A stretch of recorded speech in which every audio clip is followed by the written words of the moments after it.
Hey guys, in today's video you will meet Alexander Sterling, a skeptical academic who died during surgery in Paris, was cast into hell and discovered a truth that no one dares to tell. But when crying out to Jesus, everything changed. What he saw will give you goosebumps. Leave a like, subscribe to the channel, activate the bell and comment from which city you are watching. My name is Alexander Sterling, and for a long time I have been defined by the certainties of science and the rigor of hard data. Since my days as an academic, logic and reason were my inseparable companions, guiding my every thought and decision. I grew up surrounded by books, formulas, and heated debates, where faith and mysticism were seen as mere superstitions.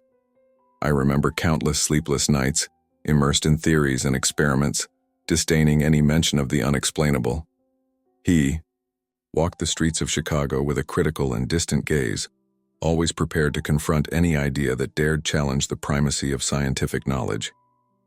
At the same time, there was a subtle restlessness, a silent questioning that never left me, but that I ignored, because my mind was firm in the certainty that the truth resided only in what the numbers could explain.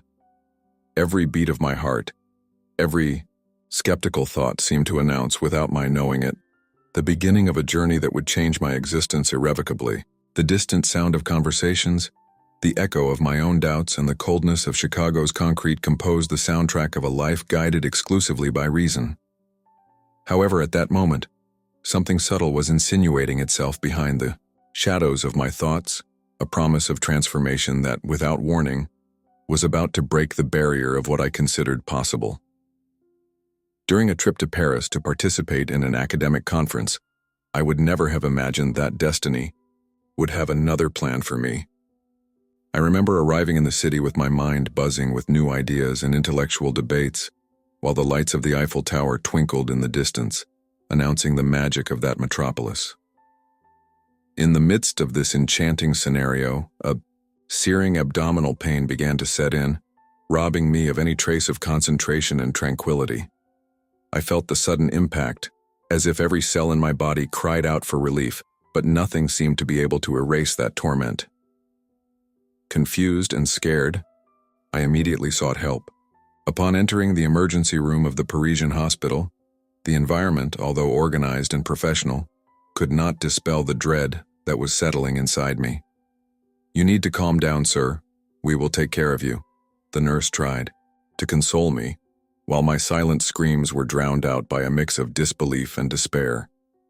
Shortly afterwards, the diagnosis came as a shock, a perforation in the duodenum, a revelation that forced me to face my own mortality. The doctor's every word seemed to echo the inevitability of pain and impending anguish. Over the next few hours, time dilated into a succession of unbearable moments. The incessant sound of monitors and the acidic smell of antiseptic contrasted with the warm memories of my days in Chicago. Between murmurs and groans, my mind debated between reason and primitive fear, trying to rationalize the inexplicable. In the midst of this confusion, I still remember a brief dialogue with a doctor, whose voice, despite being calm, carried the gravity of the situation. "We need to prepare you for emergency surgery, sir. We cannot guarantee the result." These words resonated like an omen, intensifying the feeling that my life was about to be radically transformed. At the height of my pain, every minute felt like an eternity, and I found myself trapped in a limbo of agony and resignation. In the cold hospital corridor, the groans of equipment and the whisper of accelerated time mixed with my anguish. As the pain intensified, my mind wandered between the desire to fight and the inevitable final nod to death. In the midst of this whirlwind, I could hear the trembling voice of Rebecca Turner, my wife, who, with tears in her eyes, said to me, "Alexander, please fight. I can't lose you." His voice, choked with emotion, echoed in a scenario where reason seemed to have abandoned. I, with my body fragile and torn by pain, tried to respond with a whisper. "Rebecca, I don't know if I can, but I feel like my time may have come." Fear, mixed with hope and despair, hung in the air, while his gaze begged for an answer that I couldn't give. Beside me, Longtime friend and colleague Michael Dawson approached cautiously, saying firmly, "Alexander, remember everything we've lived for. This is no time to surrender now." His words tried unsuccessfully to dispel the pall of despair that seemed to envelop every part of me. Between moans and broken dialogues, each goodbye turned into an act of desperate love. The nurse, with a compassionate look, said, "We will do our best. Sir, please resist." In the midst of these exchanges of words, the environment seemed to freeze, as if time wanted to immortalize every second of that imminent farewell. I felt that, for a brief moment, there was a silent communion among everyone present, an understanding that life was fragile, but that in every breath there was a spark of hope. As they prepared me for the surgery that promised to be a last attempt, the parting words multiplied in my mind. Rebecca repeated in a low voice with a mixture of love and fear, "Stay with me, Alexander, come back to me." And so, between tears, promises, and the distressing sound of the monitors, the inevitable feeling of an imminent departure was present, marking the beginning of a journey that would transform my existence forever. On the threshold between life and death, I noticed a transformation that I could never have imagined.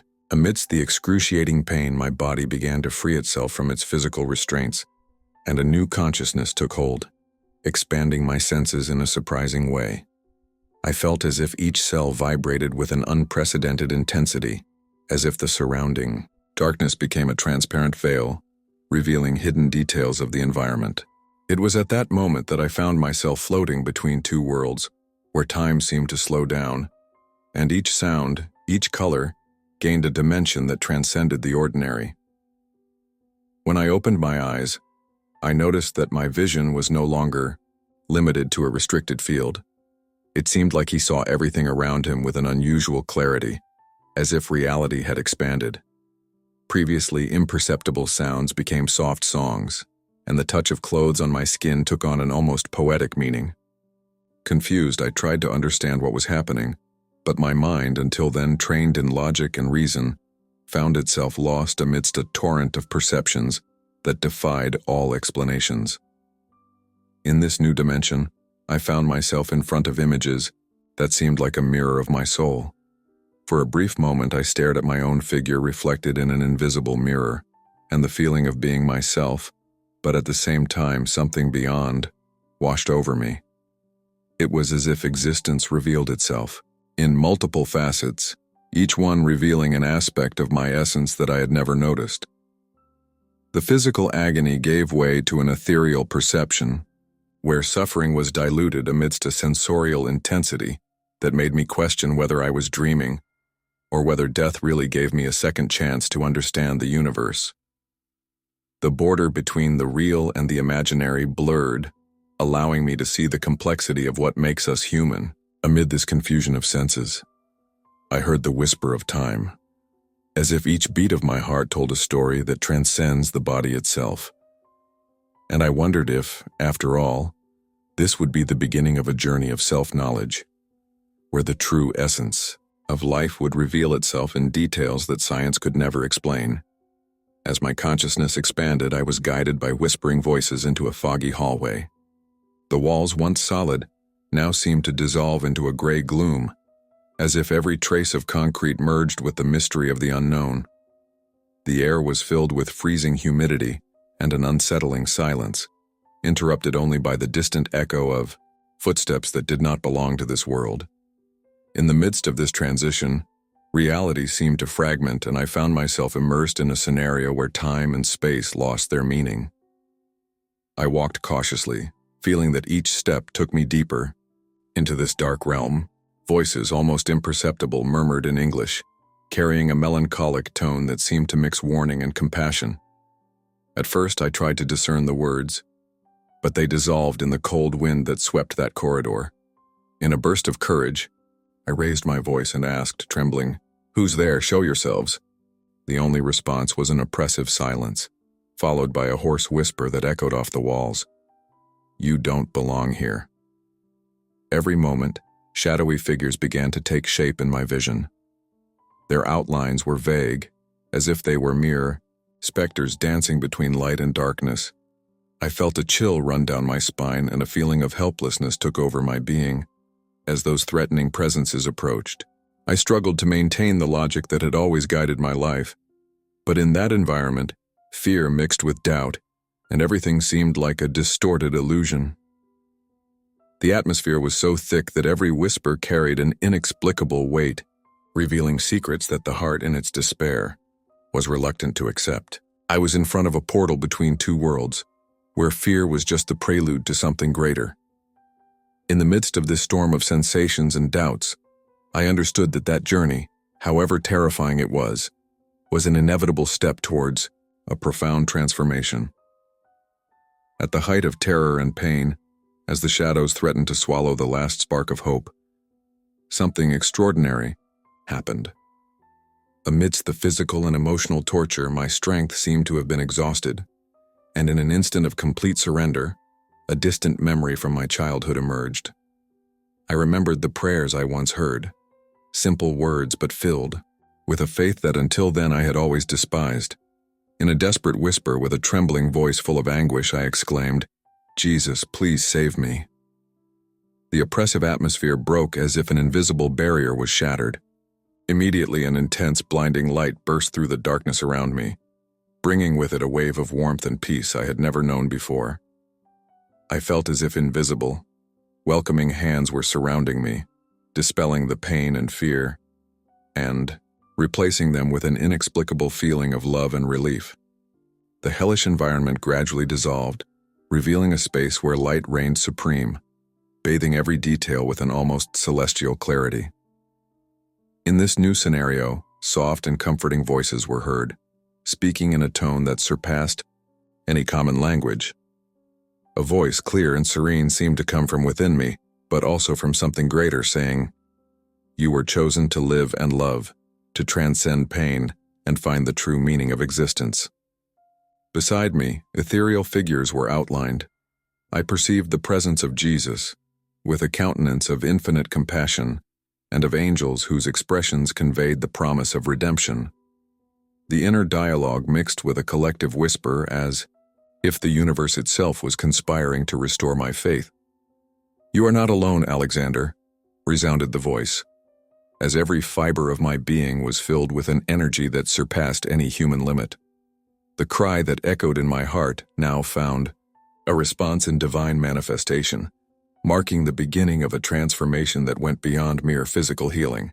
In an instant, all the anguish gave way to the certainty that love and compassion would be the pillars of a new journey, and that even in the darkness, a light would always find a way to shine. As I felt divine energy fill every corner of my being, I realized that the impossible was becoming reality. In an instant that seemed to last an eternity, the light that had enveloped me began to intensify, penetrating even the deepest corners of my physical and emotional wounds. I felt as if a gentle but intoxicating heat coursed through my body, erasing every trace of the pain and trauma that was plaguing it. My heart, once heavy and scarred with fear, now pulsed with new vitality, each beat heralding a rebirth I could never have imagined. As this feeling of renewal spread, I began to hear a subtle conversation, almost like a murmur that seemed to emanate from within me and simultaneously from some welcoming presence around me. "You are cured, Alexander," said the voice with a calmness that disarmed any trace of doubt. In this silent exchange, I could see between the veils of light the reflection of a man saying goodbye to his own pain. In an almost instinctive impulse, I reached out my hand as if I wanted to touch this new version of myself that was emerging from the shadows of illness. As I opened my eyes to an environment that now exuded serenity, I realized I was back in a recovery room, but nothing was the same. Beside me, the young doctor, Dr. Samuel Reed, approached with a face that mixed compassion and mystery. "You are awake, Alexander," he said in a voice that seemed to carry the weight of ancient secrets, but also the lightness of a miracle accomplished. His words resonated like a balm amid the confusion of my thoughts, reinforcing the feeling that my new life was just beginning. As he carefully examined me, I noticed that the previously cold and impersonal environment now radiated a peace that transcended common understanding. His every touch was delicate, almost reverent, as if he feared disturbing the state of grace I was experiencing. In the midst of this human contact, I felt the presence of all those who had become part of this journey, even if in a subtle way, and I understood that healing was not limited to the absence of physical pain, but rather the resurrection of the spirit and the reconnection with the essence of life. Upon emerging from the experience that almost led to my death, an irreversible transformation began to govern every aspect of my existence. The world I knew fell apart before the grandeur of the love I now felt, and at the same time, reality gained a new color and meaning. I began to look at every encounter and every smile with a previously unimaginable reverence, as if every gesture, every word contained a sacred message meant to remind me of the preciousness of life. The old ambitions, so based on materialism and the incessant search for status, became shadows of what I once considered essential. From that moment on, I understood that true wealth resided in compassion, generosity, and genuine connection with others. In the following weeks, my behavior and the way I taught at the university underwent a radical change. During my classes, I emphasized not only the power of numbers and formulas, but also the importance of nourishing the heart and mind. Each human being is a unique universe, full of possibilities and feelings that transcend cold logic, he said, making my students see the world with a more human and empathetic look. The simple act of sharing personal experiences, of opening up to vulnerability and emotion, created an environment where knowledge and love merged, providing us all with a new way of learning and living. My personal relationships also gained new dynamics. Rebecca, who had always been my safe haven, became more than a wife, became a partner in the search for spirituality and inner growth. In long, silent conversations, we rediscovered together the beauty of small gestures and the strength of shared love. Michael Dawson, my faithful friend who also carried his ghosts, found in me the inspiration to leave behind skepticism and open his heart to new possibilities. And the enigmatic Dr. Samuel Reed, with his almost mystical presence, continued to remind me, in each brief encounter, that life was full of everyday miracles if we just had the courage to believe. This new perspective was not a denial of the past, but an integration of what I had learned, that pain and suffering can be bridges to a fuller, more conscious existence. I, who previously saw the world only with the eyes of reason, now saw the light in every challenge, the hope in every tear, and the beauty in every new beginning. Life transformation thus became not just an internal change, but a mission to share the power of love and faith with everyone who crossed my path. If you liked this beautiful spiritual testimony, leave a like, comment on your impressions, subscribe to the channel, and don't forget to activate the notification bell to watch each new video and help us spread this message to a greater number of people. Until next time.